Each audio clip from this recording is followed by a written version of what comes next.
look at who you are. Are you really the person that you think you are?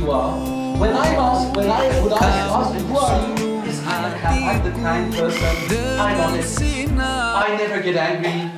I trust on Allah. I love giving charity. So when I listen to you, it's like you are the perfect person. And the only question that we should ask is, why didn't you become a prophet then? No. And that is what we stopped doing. And that is what Allah ordered us to do. When Abu Bakr radiallahu anhu, and some attributed to Umar ibn al-Khattab, he said, حَاسِبُوا أَنفُسَكُمْ قَبْلَ أَن تُحَاسَبُوا. Judge yourselves before you are going to be judged. Because when you have a king and you are living in his dominion, that means that he has laws. And then when you go back to your king, he will ask you. He will ask you. And when you don't ask yourself now, he will ask you when you stand in front of him, that tiny little person, and at that moment you will not be able to say anything but the truth. لا يملكون منه خطابا. They are not able to speak. They are not able to say anything. So now, what is the challenge? In a world where we don't have often real friends. Do you know what a real friend is? A real friend, that is the one, if I would sit here, for example, and my hat would be standing like that. I would have it like halfway down, and my buttons wouldn't be straightened up. My friend Farid, for example, if he would see me down in the hall, he would say, Suleiman, try to fix it, because you are going to speak to people, otherwise you will look like a clown. And I would say, oh yeah, that's right, and I would put it straight. But how often did you have a person that came to you and said, if you keep on behaving in that way, then I fear hellfire for you? Who? How many people did we meet on earth that were afraid for the way that we behave because of Allah subhanahu wa ta'ala?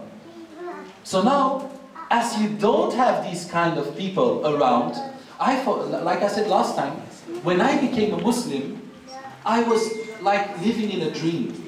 You know a dream? It's like I was daydreaming.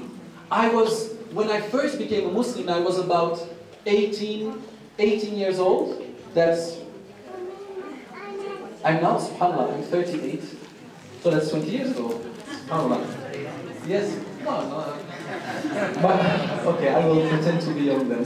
So, when I became a Muslim, wallahi, I thought that I wouldn't find a Muslim that lies. That was impossible to me. A Muslim lie? No way. I wouldn't think that I would find a Muslim that has envy and jealousy within his heart. And that was impossible to me. A Muslim that wouldn't cry when... But you were fasting. Yes, okay, it was not Ramadan, my fault. And she went to to Ahmed Didat, who was sitting in a hotel, and he offered her a glass of water. And my mother said, no, thank you. I'm fasting. And then Ahmed Didat said, do people like you, yani Christians, do they fast during these days? And then my mother answered in all her modern look, she said like, no, I think I'm a Muslim. And then all of a sudden, Ahmed Didat, he said, Allahu Akbar. And the people said, Allahu Akbar. And then they actually, Ahmed Didat told my mother how to go on with Islam, to take it slowly, beautifully, easily, with harmony and peace. And that was the beginning of my mother. But I was still back with my father, who was a very big atheist. My father was an atheist, but you know, you have atheist and atheist. Yeah, fundamentalist atheist. But he was a very good person. En een dochter en een zoon. Maar 2 weken geleden is ook mijn vader. Ja. MashaAllah.